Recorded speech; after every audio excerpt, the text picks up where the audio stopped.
On March 29, 2007, Rockstar released the first initial trailer for Grand Theft Auto 4.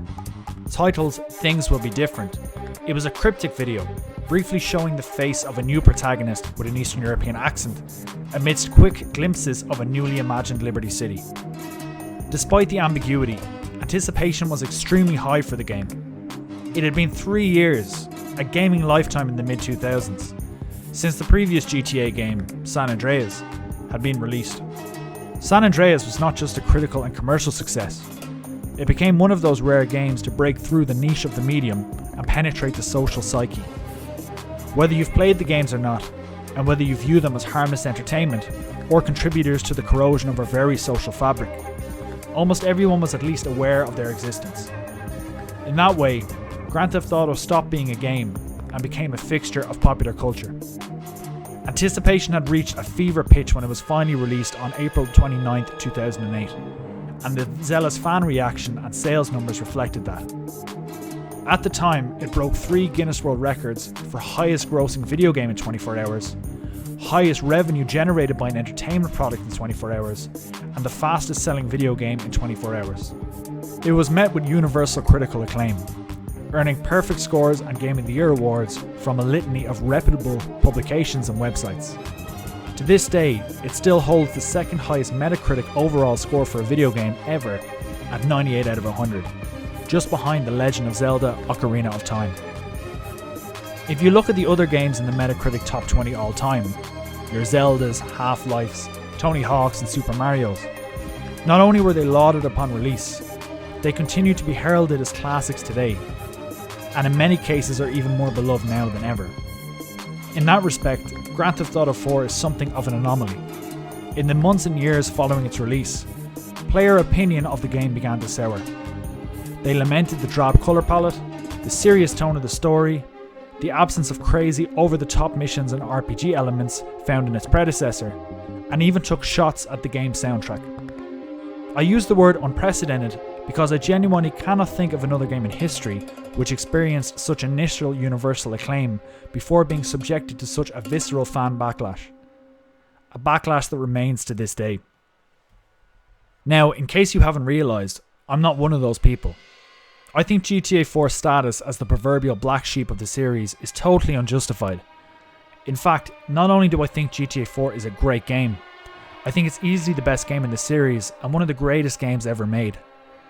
The last classic video I did was on BioShock, which is about as uncontroversial a choice as possible.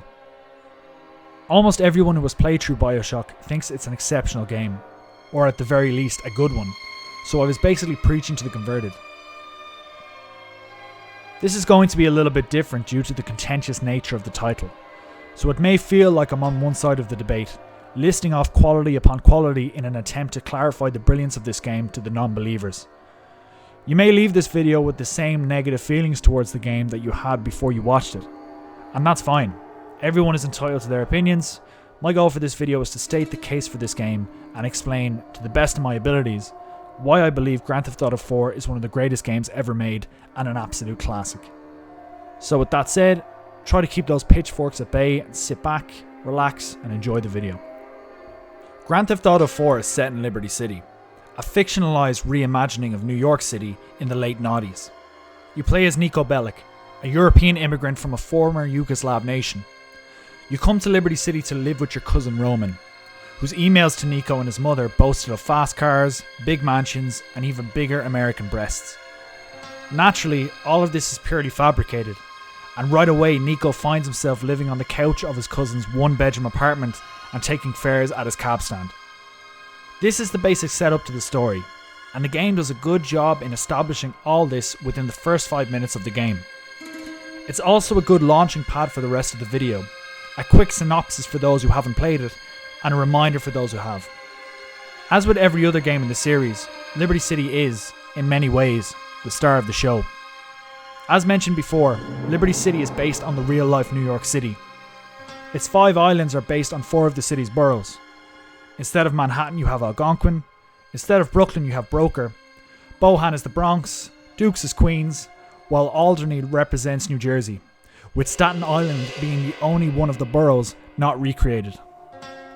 Now, one thing that must be made clear is that GTA 4 wasn't a graphical powerhouse even by the standards of the day, though it was a step above from previous games in the series even when you take the console generational gap into account. Still, while some of the characters' faces and mannerisms weren't wholly realistic, and some of the textures and environments, when examined up close, leave something to be desired, looked at from a reasonable distance and taken in as a whole, Liberty City is actually a stunning sandbox to explore. The skyscrapers that disappear into the sky behind you as you walk down the street, the sun setting behind the Statue of Happiness, the parks, the ocean water, and various other sites that all make up this sprawling, interactive metropolis. Just as important, if not more important, as the city's architecture is its atmosphere. Liberty City has a certain vibe to it that sets it apart from other Grand Theft Auto games, as well as other Sandbox games in general. The entries that bookend GTA 4, GTA 5, and GTA San Andreas and Vice City are set in either San Andreas, a fictional representation of Los Angeles and the surrounding state of California, or Vice City, Rockstar's version of Miami. These sunny, neon-soaked locations are reflective of the game's atmosphere. While not exactly happy stories, they are still violent crime simulators after all. Their tones are more entrepreneurial, twisted rags to riches narratives of thugs turned kingpins that you're practically encouraged to champion. Hell, Vice City's story is heavily based on the film Scarface, so think Tony Montana, nightclubs, and mountains of blow. GTA 4, on the other hand, has none of the get up and go of these games. Its atmosphere is brooding, almost overwhelmingly so. Its streets are dirty and littered with vagrants. Its colour palette is dull and dark, and almost everywhere you turn there is noise, traffic, aggressive pedestrian chatter, and an abundance of people living on top of one another. In that sense, it captures the feeling of being one in a huge city of millions just trying to get by extremely well. While it may be a stretch to say that the other cities created a sense of optimism, there is something undeniably glamorous about the clubs of Vice City and the sandy shores of Los Santos. Grand Theft Auto 4's Liberty City is completely devoid of this. In fact, anytime one of its characters asserts themselves as a go-getter or dares to dream, their aspirations are eventually put down either by the people surrounding them or the surroundings themselves. Now, this may not come across as a great endorsement of the game, but it's important to remember that context is critical here. The cynicism and melancholy that permeates the very streets of Liberty City is vital in establishing and maintaining the game's ambience. A considerable chunk of the greatest stories ever told, in literature, theatre, film, and even music, have been tragic in nature. Shakespeare, a true OG in the game, whose works are still being studied and performed today, more than 400 years after his death, built his legacy on tragic storytelling. So while the point of playing a video game is to keep the player entertained, tragedy can be very entertaining in the sense that it's compelling and relatable. So of course, GTA's somber atmosphere would be wasted if the story and characters weren't compelling. Fortunately, GTA 4, at least in my opinion, contains the greatest cast of characters in the entire series, and some of the best in any game I've ever played, period. It's only appropriate to start with our protagonist, playable character Nico Bellic. As mentioned previously, Nico came to America from Eastern Europe. Which country exactly is never verified, even though it is indicated to be Bosnia and Herzegovina. All we know for sure is that it was at one point part of the former Yugoslavia. As dreary as his new life in Liberty City appears, it becomes clear within the first few moments of the game that compared to his former life, Liberty City is somewhat of a safe haven. Nico fought in the Yugoslav Wars, a conflict that spanned 10 years which led to the breakup and independence of the various republics that made up that nation of Yugoslavia. If you've never heard of the war, I suggest doing some research on it, as it was a treacherous conflict that resulted in hundreds and thousands of deaths and barbaric ethnic cleansing. Following the war, Nico disappeared into the criminal underground, committing a variety of horrendous crimes, including human trafficking. When a ship he was manning went down in the Adriatic, Nico survived but lost his entire unit, many of whom were close friends of his, and found himself being blamed by his employer, Ray Bulgarin, for the accident, who suspected Nico of sabotaging the operation in order to steal from him. With his life now at risk atop the hardship of his daily existence, Nico found his way to Liberty City with two main goals in mind: survival and the quest for revenge on two men who he believed may have set up his unit. With his background in mind, it's not hard to see how Nico fits so perfectly into a game with the drab atmosphere of GTA 4. Before the end of the first cutscene, he's sitting at the kitchen table of Roman's dilapidated apartment, telling his cousin in his own ambiguous way of the bad things he's done. In GTA 4, the setting, protagonist, and tone are established right from the beginning. So after the setup and introductions, it's time to control Nico himself and become familiar with how the game plays. The first few missions are designed with this in mind: drive this person from point A to point B, beat this person up, shoot these people, flee the police, hide out until your wanted level drops, all acclimating you to the control scheme and how Liberty City's cops, civilians, and criminals interact with Nico and his surroundings. Mechanically, GTA 4 is a pretty standard third-person action game. Working off the blueprint set in place in 2001's Grand Theft Auto 3, the first 3D entry in the series which single-handedly revolutionised the sandbox genre, 4 is, like every other GTA game since, an evolution of the original formula. Combat falls into two categories: shooting and hand-to-hand fighting. In the former, you were given the typically ludicrous selection of weapons which you carry on your person at all times. Pistols, shotguns, assault rifles, Molotov cocktails, and rocket launchers are just some of the weapons you require as you progress through the game. Auto-aim was a mechanic first implemented in GTA San Andreas, but while in that game it was harder to lock onto enemies and was limited to certain weapons, in GTA 4 it can be used with almost all weapons and latches onto your enemies like a leech. Shooting is fun if a little rudimentary in GTA 4, and I would argue that the auto-aim makes combat a bit too easy. If GTA 4 was a straight up third person shooter with less of an emphasis on plot, short missions and free roaming, it might be detrimental to the overall gameplay. But because GTA 4 is not a straight up shooter and never postured as such, it doesn't impact the experience negatively, as there are so many other layers to the experience. Still, the fact that they toned down the lock-on feature in GTA 5 indicates that the studio probably held a similar sentiment about it in hindsight. The biggest change in the shooting department was the inclusion of a cover mechanic. Whereas in previous games you had to crouch awkwardly behind objects or simply walk in guns a-blazing and hope for the best, now you could glue yourself to any viable surface for cover, peering over and around to pick off targets with a strategy and precision absent from other games in the series. Some have criticised its responsiveness. However, I would argue that if you were outnumbered in a firefight with an AK-47 in your hand, it would be logistically difficult and intellectually foolish to snap out of cover and start blasting away. Either way, the cover mechanic, along with the typically vast array of weapons, improved overall graphical presentation, and weapon realism and weight, made for the most satisfying shooting seen in the series up until that point.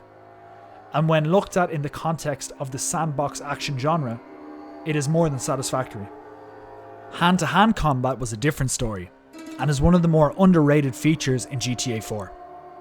While not exactly UFC Undisputed 3, again we're dealing with a multifaceted genre of which being a jack of all trades is a requisite. The combat is surprisingly intricate and enjoyable. Of course, Nico can punch and kick, but he can also counter, resulting in some slick pugilistic bobbing and weaving if the player time strikes correctly. Most gratifying of all though is when Nico counters a punch when his enemy's health is near zero, which automatically triggers a special counterattack. There's nothing quite like finishing off the last of a dozen enemies by dodging a punch and firing back with a spinning back kick to the liver. Of course, when you have a game titled Grand Theft Auto, driving is naturally going to play a major role in the experience. The driving in GTA 4, much like the game as a whole, is divisive, and it really comes down to personal preference. The car physics in 4 are by far the heaviest and slowest in the series, giving you a real sense of weight when you're driving them through the city. So unless you're driving a high-end sports car at top speed down a stretch of highway, it's never going to feel like you're travelling at breakneck speed, something which may be frustrating for fans of the PS2 era driving physics, or even those found in GTA 5. They're also the most challenging to handle, especially when it comes to making turns. So if you're driving that high-end sports car at top speed down the highway and you're suddenly forced to make a turn left or right, you're not going to make that turn clean. You're going to crash into a barrier in the attempt, dealing damage to the vehicle, or you're going to flip the car over into a burning heap, or you're going to collide head-on with the barrier and be ejected from the car via the front windshield. In that sense, the game is less forgiving than other games in the genre, as it limits your ability to pull off unrealistic maneuvers when behind the wheel. Contrast this with GTA 5. In GTA 5, the cars travel significantly faster, feel lighter, and turn with relative ease, especially when special abilities are utilised, giving the game a more arcadey feel to it. There's even a feature in GTA 5 that allows you to manually flip the car over once it's been turned upside down. This is a major issue I have with GTA 5. As convenient as it is, nothing takes me out of a high-speed chase like having the power to turn over my car using some invisible force to do so. So even though the driving in GTA 5, and San Andreas for that matter, are undeniably fast and fun, the physics in GTA 4 are just that bit more realistic, and even though they can be a slog at times to drive, I think it ultimately lends to the experience more than it detracts from it. Motorcycles are the exception though, as they carry over too much of the weightiness from the cars, making them laborious to handle.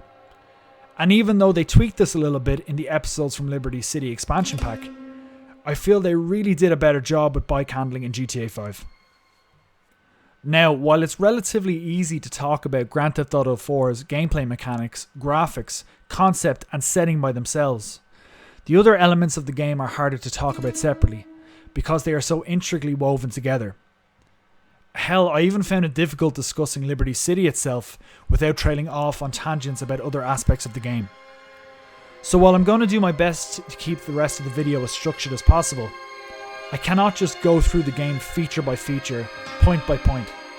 Some facets of the game will be mentioned while discussing others, and aforementioned ones, particularly Nico and the setting, will reappear as we delve deeper into this analysis. The reason for this can be attributed to one of two qualities that the game possesses which, while making it more difficult to analyse, makes it such an incredible gaming experience. Immersion. The number one goal of every story-driven single-player game, especially in the sandbox or role-playing genre, should be to immerse the player in its world as much as possible. Arguably the most important aspect of any game of this type, it also happens to be GTA 4's strongest characteristic. We talked about how Liberty City's oppressive, melancholic atmosphere fits Nico's stoic and depressed character. Well, that kind of thematic symmetry helps greatly with creating a sense of immersion, a cohesion which makes the world seem more real and consistent. The story in GTA 4 also lends to this cohesive immersion. The earlier missions see you running errands for Roman and his taxicab business, and it's here that Nico makes his first connection in the criminal underworld and encounters his first antagonist. His first criminal partner and antagonists are Little Jacob and Vlad respectively. Little Jacob is a regular client of Roman who Nico first meets when he taxis him to a drug deal. Handing Nico a gun, the deal soon goes bad and Nico has to give Jacob covering fire to save his life, forming a business relationship and Nico's longest non-familial friendship in the game.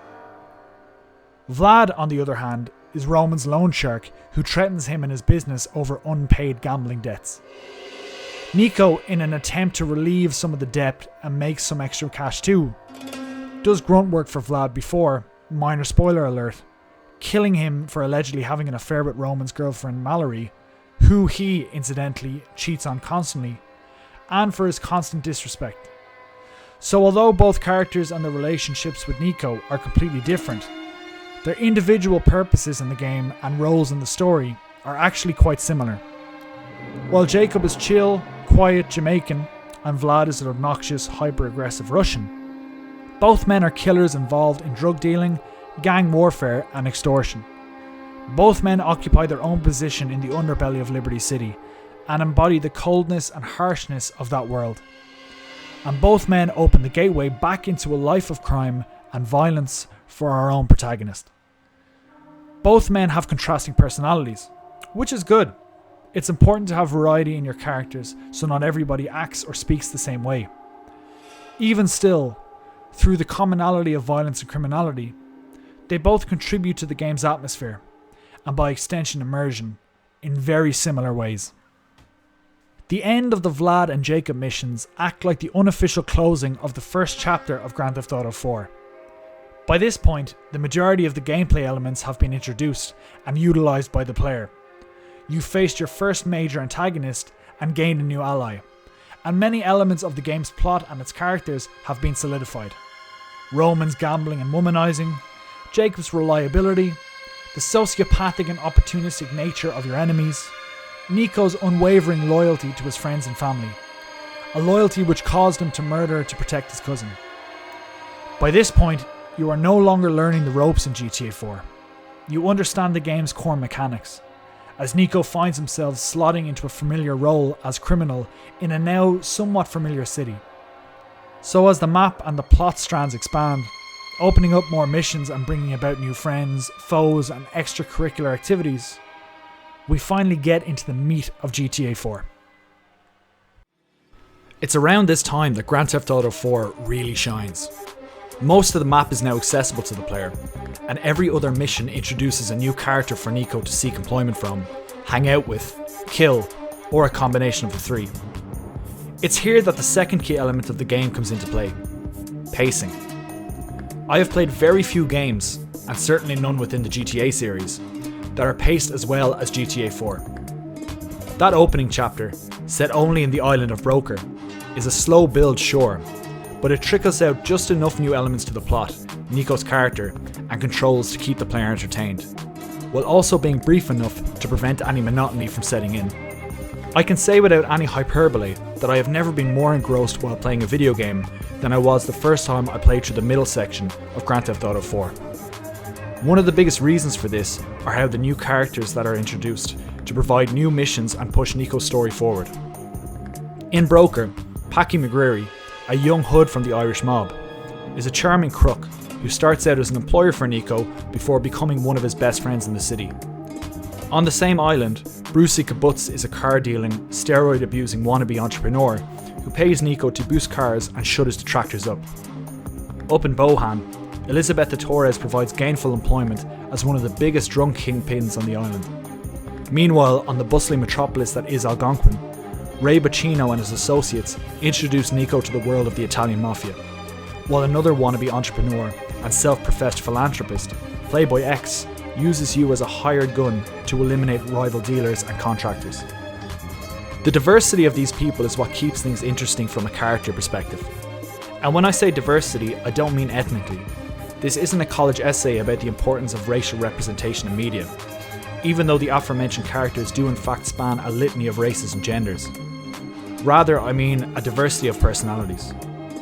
You know the sock and buskin masks in theatre? The happy and sad faces that represent comedy and tragedy? When I think of the cast in GTA 4 and how they interact with one another, I think of these. GTA 4 is the darkest game in the series without a doubt. However, it also happens to be the funniest. Just by themselves, characters like Roman and Brucey are legitimately hilarious. Some of their quotes are just ludicrous, like when Nico goes bowling with Roman and he bowls a bad frame, Roman will quip in his Serbian accent, "Nico, you're a bitch!" Or one of Brucey's quotes, and my absolute personal favourite from the whole game, "Underneath these rock-hard abs and biceps of steel lurks the beast, bro!" However, it's when these characters interact with Nico that both parties really shine. The hyper-optimism and delusional thinking of characters like Brucey and Roman clash so beautifully with the cynicism of Nico, leading to some of the game's best dialogue. In comedy, the best acting never makes a conscious attempt to be funny. The comedy comes from the performers reacting seriously or responding organically to a ridiculous situation. So when Nico finds a terrified Roman hiding in a dumpster and has to coax him out, or when he has to decipher what it is exactly Brucey wants from him during one of his steroid-fueled rants, the comedy is organic and genuinely hilarious.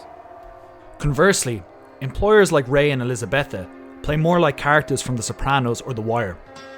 Missions from Roman and Brucey often contain a certain amount of levity, sometimes involve no killing at all, and serve in many ways as bonding exercises that help flesh out their characters while developing a genuine friendship with Nico.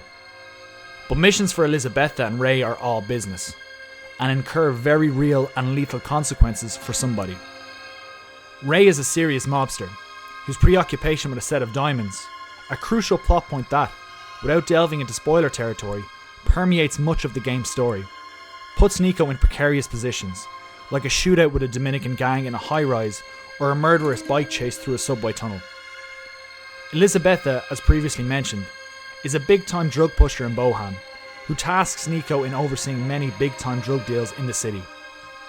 Both of them imply with little subtlety that if Nico screws up any of these objectives, the consequences will be severe.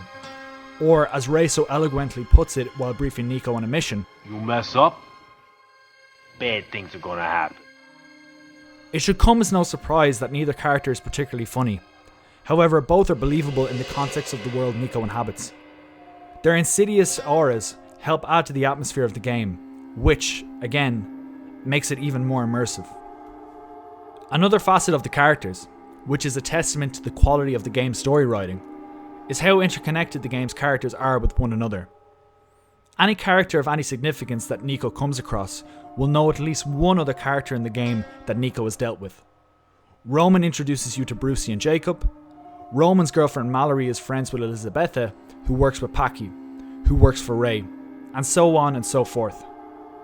This trend not only continues, but becomes more prominent and complex as common associates and employers of Nico end up having conflicting interests. One brother wants another brother dead, and a prominent member of one of the 5 mafia families suspects not one, but 2 of Nico's employers of being a rat. These are just examples of some of the interpersonal strifes that Nico is faced with, oftentimes leaving him with no choice but to eliminate one associate over another. The fact that these characters' stories become interwoven, and the 6 degrees of separation that connects them all, is simply compelling. The story never falls into the trap of becoming too convoluted or self-indulgent, and the spider web of plot strands detangles itself over the course of the campaign in a way that's simple to grasp while always being engaging and intriguing. And it's this intrigue that keeps you coming back for one more mission. Just one more mission. Time and time again. At the game's midway point, all the islands are accessible to you. You've probably got half a dozen active employers waiting for you to do their dirty work for them, with their lettered insignias dotted all over the map. This surge in mission availability never feels rushed or overwhelming. It simply feels like a natural progression, given how many new characters and plot strands have opened up organically for Nico and the player. This is probably as good a time as any to talk about all the side missions and activities you can partake in. Left over from previous games are collectibles, in the form of stunt jumps and 200 pigeons for Nico to shoot. Only for the hardcore completionists, these are your standard collectible missions. Nothing special, and serve no purpose other than lengthening the game for those looking to attain 100% completion. More compelling though are the Strangers and Freaks side missions. These are random characters scattered throughout the map, some of which only appear at certain parts of the day and at certain points in the story. These encounters are legitimate missions with their own cutscenes and mini-stories. Some of them are complete strangers, some of them are minor characters that Nico has met previously in the game. Some of them may or may not appear at all, depending on choices you make during the main campaign. The scope and variety of these missions is pretty impressive, ranging from escorting a former drug addict attempting to make peace with his former dealer, you can only imagine how that turns out, to inadvertently aiding a serial killer. What's even cooler is that you encounter many of these strangers on more than one occasion, evolving and restoring their stories over a longer period of time. I love the fact that GTA 4 has this kind of narrative foresight, even as it relates to content like this, which is completely missable. It speaks to the attention to detail, quality of storytelling, and immersion that I've been fawning over for the last 30 minutes. Aside from this, there are a litany of other activities you can engage in. Some are better than others, while most are, truth be told, relatively arbitrary. One of the criticisms regularly levelled at the game are the repeated phone calls Nico gets from friends looking to hang out. So irksome were these calls that they spawned some of the series' most well-known memes.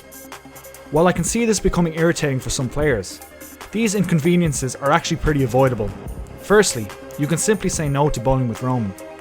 And secondly, once the main campaign is finished, you can just not answer the phone when friends call you.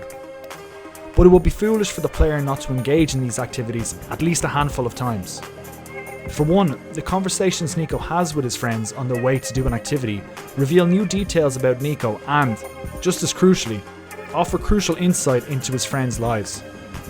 These insights vary from genuinely interesting to weird and funny. The conversations Nico has with Roman and Brucey in particular are pure gold. Go drinking with Nico's friends and you'll see another side to their characters altogether. It's funny and actually a little galling to listen to Katie McGreary, Packy's normally level-headed sister and love interest of Nico, dissolve into a screaming, crying, drunken mess after a few cocktails. Also, comedy clubs in the city are accessible while out with friends or out on a date, and have guest appearances from legit comedians like Ricky Gervais, Cat Williams, and in the episode's expansion pack, Frankie Boyle. It's just a shame that the late great comedian and philosopher extraordinaire, Patrice O'Neill, who voices a character on the gossip radio program Fizz, didn't record a short set for the game. Speaking of dating, you can go online and organise dates with roughly half a dozen women in the game too. Serving as nice little Easter eggs, these provide a few more little snippets of entertaining dialogue from new characters, and reveal new tidbits about Nico's backstory. They also offer Nico perks upon repeated dating, such as one woman who you can call to get Nico a discount at clothes stores. Hanging out with friends repeatedly will reap similar rewards, such as Packy offering to plant a bomb under anybody's car like a good loyal Irish pal. If I'm being honest, these perks don't really impact the game in any major way, and you may never even use them. Therefore, going on dates and hanging out with friends should be viewed as more of a character study and, you guessed it, yet another way to immerse yourself in the gaming world. If nothing else, those conversations with Roman are entertaining as hell. Speaking of dialogue, I would be remiss if I didn't commend the voice acting on display here. Literally every major character turns in a brilliant performance, steering clear of the overacting found in later games and the flat delivery heard in earlier ones. There are almost too many to mention, but I'll spotlight just a few. Jimmy Pegorino's hoarsely spewed and hilarious ramblings, Francis McGreary's jaded man of the law delivery, Mikhail's psychotic outbursts, Nico's serious monologue of life and war juxtaposed with moments of great dry wit, and even though voice actor Josh Feynman doesn't always nail his accent, and without treading on old ground, let's just say Roman and Brucey are great. Just really fucking great. That's not the only thing that GTA 4 nails in the audio department. All the effects, from the car engines to thunderstorms to pedestrian chatter and everything in between, are all brilliantly executed and give the game a heightened sense of realism. The brilliant humour in GTA 4 extends to the talk radio and advertisements found in the game also. Particular highlights include WKTT's Richard Bastian show and the ad for the motorised scooters, ensuring that the funniest game in the series has the funniest on-air entertainment also. And of course, there's the soundtrack. The Grand Theft Auto games are famous for their amazing licensed soundtracks. Ever since Vice City set the bar ridiculously high with its smorgasbord of iconic 1980s hits, every subsequent game has been held to the same lofty standard. In this category, GTA 4 delivers. Mostly. But to be honest, it all depends on how you look at it. Now I know I sound like I'm constantly making excuses for the game's flaws, but hear me out. If you take GTA 4's soundtrack on its own merits, and listen to it out of context, it's a really good collection of songs. Compare it to San Andreas' mixtures of classic 90s rap, alternative hard rock, and classic 70s rock, or Vice City's mix of, well, every great song from every possible genre in the 80s, and it doesn't hold a candle to either of them. The soundtrack for San Andreas, and in particular Vice City, are simply iconic. GTA 4's is not. It just doesn't have the same amount of classic tracks to be talked about in the same conversation. However, we've thoroughly discussed the presence and the importance of atmosphere in GTA 4. GTA 4 is a moody game. The soundtrack is not always consistent in terms of pure song quality, and some of the radio stations, like Tough Gong, are pretty avoidable altogether.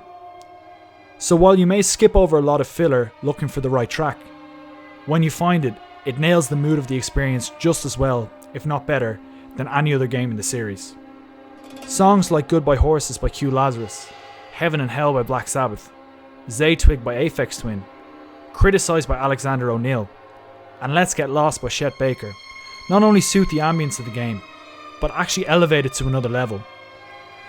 You see, this is why I keep going on and on about immersion and atmosphere, because GTA 4 nails it so consistently in so many different areas. Whereas other games in the series feel like they selected songs based as much on what were the best and biggest songs from the genre or the era, as opposed to what suited the tone of the game, GTA 4 feels like almost every song was selected with tone in mind. Drive away after a mission at night in the rain when Cry by Godley and Creme comes on the radio, and tell me that this isn't the case.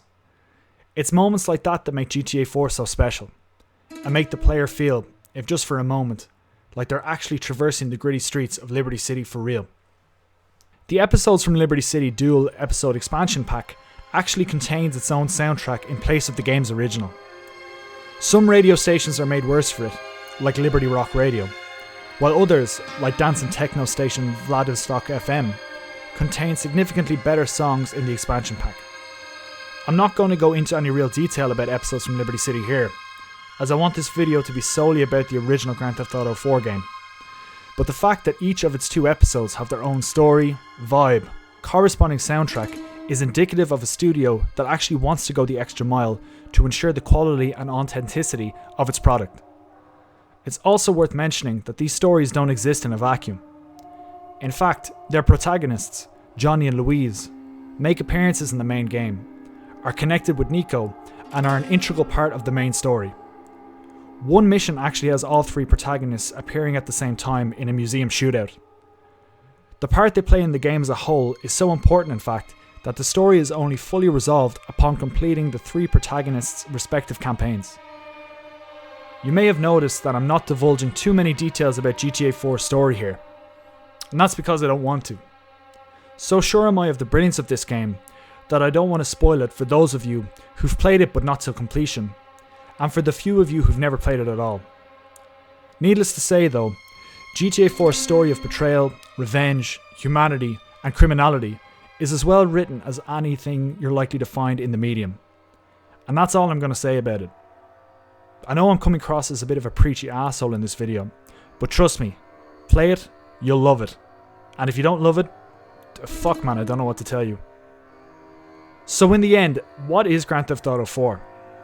I've spent the better part of this video gushing about how much I love it. And it's true, I do love it. It's one of my all-time favourite games. But let's be clear, one thing GTA 4 is not is perfect. Graphically, the game isn't amazing. Even for the time, GTA 4's visuals were average for its console generation. Liberty City absolutely oozes atmosphere, but a close inspection of facial animations, character models, and certain textures exposes a flawed visual tapestry. Walking and running, particularly up and down stairs, can feel a little cumbersome at times, while jumping looks hilariously bad. Missions aren't always that varied, and although the gunplay is more than passable, if you're just looking for a straight up third person shooter, a la Gears of War, there are a plethora of better games out there than GTA 4. The reason I'm cramming all these criticisms of the game onto the very end of the video is because, quite frankly, this retrospective was extremely difficult to structure. Most games can be analysed and critiqued point by point, feature by feature, level by level, from beginning to end. But to reiterate what I've already said 1,000 times, Grand Theft Auto 4 is such a seamless whole, a game that swallows up the sum of its parts into one cohesive experience. Immersion. That's the word of the day here. What better way is there to judge not just a story-based video game, but any story-based media in general? Grand Theft Auto 4 is the video game equivalent of the classic mafia movie Goodfellas. A perfectly paced narrative which sucks you in early, makes you want to live in it all the way to the end, enthralling you from start to finish. Over the last 30 years, there have been countless films with larger budgets, better sound design, more action and superior visual effects than Goodfellas. But how many of those can match Martin Scorsese's classic in terms of sheer quality? Very few, if any. That is what Grand Theft Auto is to me. A classic in the medium which will last the test of time. A true masterpiece.